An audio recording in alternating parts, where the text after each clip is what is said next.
So if I wanted to buy some of your stuff, is it available in the Sioux or worldwide? I know I've got some copies of Jimmy Page and Out of Our Heads in the Rad Zone Okay. in Wellington Square Mall. They're all available online if you go onto Amazon or the chapter's website. They're all there, and you can sometimes get a discount depending on when you order them or at what time. But everything's available online, and there's a few here in the Sioux. Okay. And what are you working on now? Just so people know. You got any secrets or It's can't not a say? secret. The next contract I fulfilled, which is for the same publisher who have put Out of Our Heads and my Jimmy Page bio, is a new one called Led Zeppelin FAQ, and I'm just about finished it, and I guess it's due sometime next year. So it's basically a comprehensive history of everything you want to know about Led Zeppelin. Really? So whether you're a fan or just curious about them, it should all be in there, and that includes: did they sell their souls to the devil? Are there backwards messages on Stairway to Heaven? What was the shark incident? All Oh, that stuff. the good stuff. Yeah. Yeah, yeah. So I'm really right now. I'm totally immersed in Zeppelin history and Zeppelin stories. So once that comes out, if you're a fan of Zeppelin or even the music of that period in general, it should be all in there.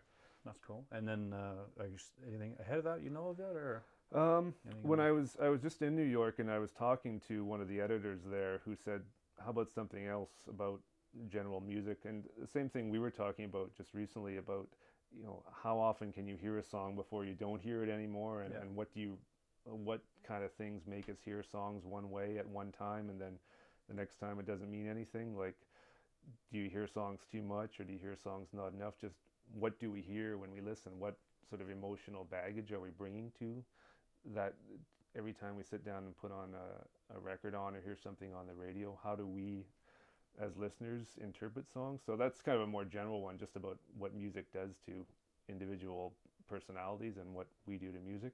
But that's a speculative one. We'll see where that goes. Yeah, that sounds like it might be a project, that one. Yeah, yeah. Because it's hard to put in words that feeling, eh?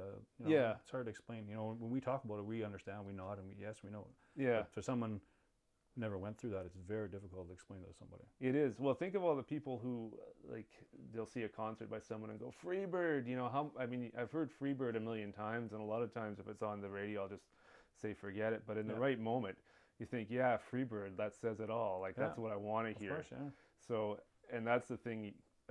And that could be true with any type of music, whether it's Beethoven or Charlie Parker or the national anthem. Yeah, Like at different times, different music will mean something different to us, and sometimes it will really hit us, and sometimes it won't. So that's something I'd like to explore. Just how do we react to music? What kind of mentality are we responding to music with?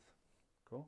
And we'll be coming up with some of your songs later on the show. Songs that you want to hear, songs that I guess influenced you. Definitely. Songs that people don't hear too often. Maybe if it's Yeah. some obscure ones, we'll go digging in the Energy Rock Radio vaults.